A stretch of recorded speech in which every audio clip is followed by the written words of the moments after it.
suka na gawa sa tuba. Ayan. Budbudan natin siya. Ayan. Yehey!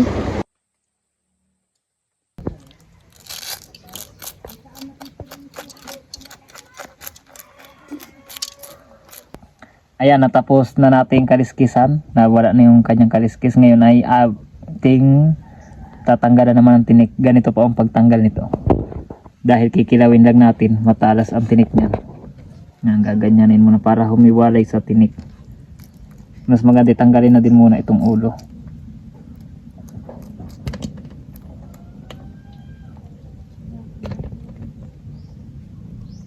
Yan, tanggalin natin yung tinik sa tabi-tabi.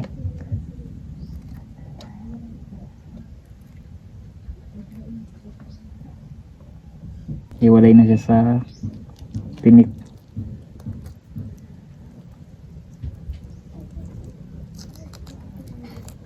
Ito yung tinik oh. Pero may masasaid pa dyan. Saidin natin.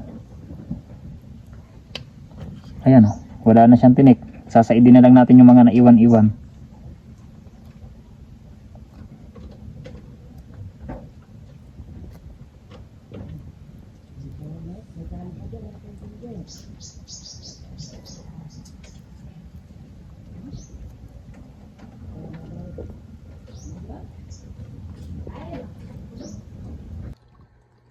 Ayan, sobrang tagal lang talaga ng proseso nito.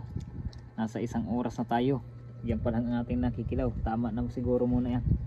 Tapos lulutuin na lang to. Masarap to sa sinabaw. Lalagyan natin itong luya. Ayan, budburan natin ng luya. Tapos, ayan, budbud muna natin yung luya hanggang sa magkalasa siya.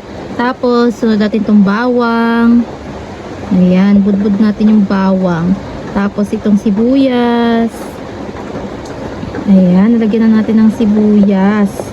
Tapos, lalagyan din natin itong paminta. So, ayan yung paminta, yung magbibigay halang din. Ayan, lagyan natin.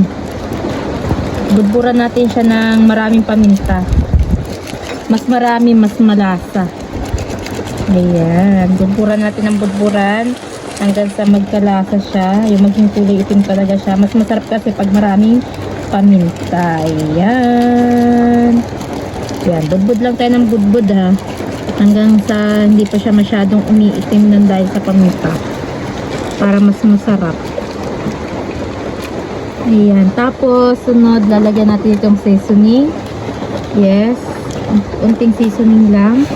Tapos, isusunod natin tong tapos, in-next naman natin yung asin. Kailangan lagyan pa rin natin siya ng kaunting asin para magkameron talaga siya ng lasa. Ayan. Tudbudan lang natin ng kaunting asin.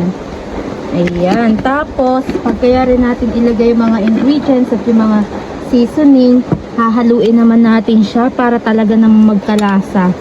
Para yung mga seasoning niya, tapos yung tuba, kumapit dito sa ating kinilaw na guno. Ayan.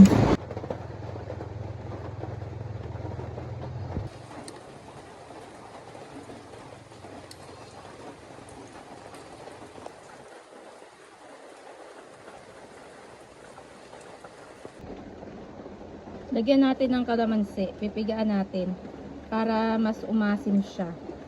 Ayan, pigaan natin. Ayan.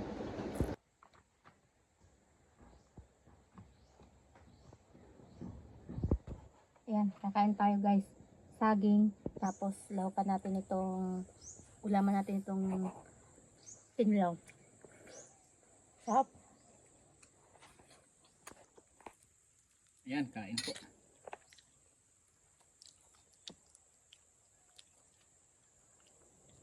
Perfect na perfect oh. Saging na saba. Tapos kinilaw na guno.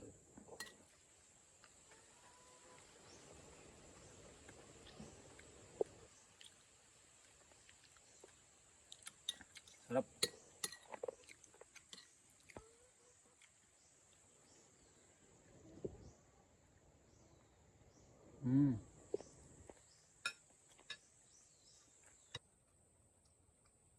May tinik.